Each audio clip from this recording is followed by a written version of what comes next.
12,370 পৃষ্ঠাৰ চাৰ্জশ্বিটত কি আছে?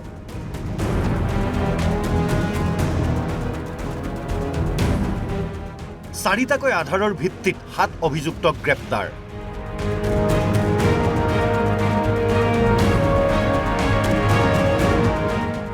প্ৰথম মৌখিক সাক্ষ্য প্ৰমাণ,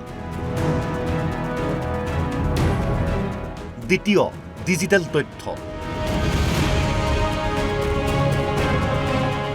তৃতীয় মেডিকেল ৰিপৰ্ট,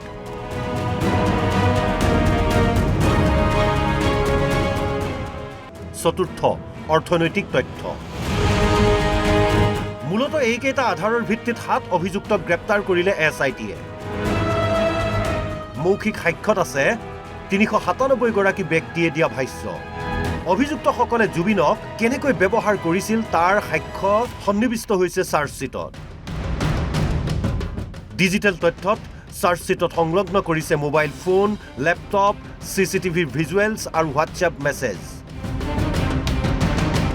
মেডিকেল ৰিপৰ্টত উল্লেখ কৰিছে জুবিনৰ স্বাস্থ্যজনিত পূৰ্বৰ বহু ৰিপৰ্টৰ লগতে মৃত্যুৰ পাছৰ অনেক ৰিপৰ্ট।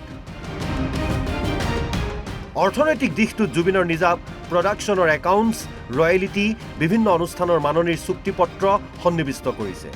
মূলত এইসমূহ তথ্য আৰু সমলক আধাৰ হিচাপে লৈ SIT-য়ে কৰিছিল জুবিনৰ মৃত্যুৰ তদন্ত।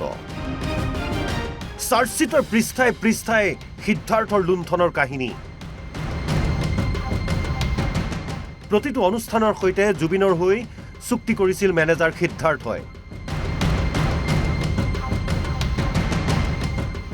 10-12 লাখ টকা পৰ্যন্ত হৈছিল অনুষ্ঠানৰ চুক্তি। তাৰ পৰা 6-7 লাখ টকাহে দিয়া হৈছিল জুবিনক। বাদ্যযন্ত্ৰী আৰু আন খৰচৰ নামত সিদ্ধাৰ্থই ৰাখিছিল 5 পৰা 6 লাখ টকা। তাৰ পৰাও আধা হৰলুকি কৰিছিল সিদ্ধাৰ্থই।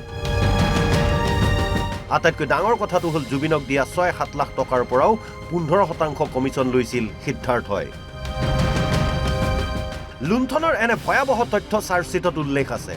ইফালে জ্যেষ্ঠ অধিবক্তা AK বৰভূঞাৰ মতে SIT-য়ে কেইবাটাও ভুল কৰি যোৱাৰ অৱকাশ আছে। জুবিনক হত্যাৰ গোচৰত গ্ৰেপ্তাৰ কৰা অভিযুক্তসকলৰ সমানে দোষী আছিল ইহঁতত থকা প্ৰৱাসী অসমীয়া কেইজন। আইনমতে সেই প্ৰৱাসী অসমীয়া কেইজনো জুবিনক অৱহেলা কৰাৰ অভিযোগত অভিযুক্ত হ'ব লাগে। কিন্তু সেয়া নহ'ল। সঠিকভাৱে তথ্য দিব নোৱাৰিলে অভিযুক্ত কেইটাই হাৰি যোৱাৰ সম্ভাৱনা থাকিব বুলি মন্তব্য জ্যেষ্ঠ অধিবক্তা AK বৰভূঞাৰ। প্ৰবাসী অসমীয়া হ'লেও তেওঁলোক আপোনাৰ ভাৰতীয় নাগৰিক, কিন্তু তেওঁলোকৰ আপোনাৰ মানে দে আৰ গভাৰ্ণ বাই দি ইণ্ডিয়ান ল। গতিকে তেওঁলোকক আপোনাৰ আজিলৈকে মই নেদেখিলোঁ যে ইভেন আপোনাৰ গোটেইকেইজনেতো ইনভেষ্টিগেশ্যনত কোঅপাৰেটো কৰা নাই। যিমান কেইজন মানুহ তাতে আছিলে, যেতিয়া ইয়াতে সাক্ষী দিবৰ কাৰণে সাক্ষ্য দিবৰ কাৰণে আহিছিলে আমাৰ ইয়াতে মানে SIT-ৰ ওচৰত, তেতিয়া গোটেইকেইজন মানুহতো নাহিলেই। গতিকে নহাৰ ফলত কি হ'ল, এই বাকী কেইজন মানুহক কি হিচাপে মাতিলে, সাক্ষী নে আছামী, সেই কথাটো আমি আজিলৈকে গম নাপালোঁ। আমাৰ অন্ধকাৰত থাকি গ'লোঁ আমি। ইফালে জুবিন গাৰ্গৰ ঘনিষ্ঠ বন্ধু তথা 3 দশকৰ সহযোগী বাদ্যশিল্পী ৰাজা বৰুৱা আৰু জুবিনৰ বন্ধু তথা ব্যৱসায়িক সহযোগী দীপকেশ বৰগোহাঁয়ে চাৰ্জশ্বিট দাখিলৰ পাছত ক'লে ন্যায়ালয়ৰ ওপৰত আস্থা আছে, কোনো দোষীয়ে যাতে হাৰি নাযায়। উচিত শাস্তি পাওক জুবিনৰ হত্যাত জড়িত দোষীয়ে। ঠিকে আছে, যদি তদন্তকাৰী বিষয়াসকলে তেখেতসকলক দোষী পাইছে, তেখেতে শাস্তি পোৱাটো আমি সকলোৱে বিচাৰোঁ আৰু ন্যায়ালয়ে নিশ্চয় শাস্তি দিব। আৰু মইতো কৈ আহিছোঁ যে জুবিন গাৰ্গৰ নিচিনা এজন মানুহ হত্যা কৰি কোনো পাই যাব নোৱাৰে।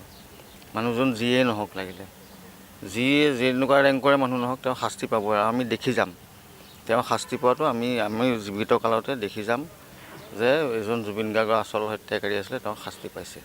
গতিকে ন্যায়ালয়ৰ ওপৰত আস্থা আছে আমাৰ, সেইকাৰণে সকলো ইমান দিন ধৈৰ্য ধৰি আছে।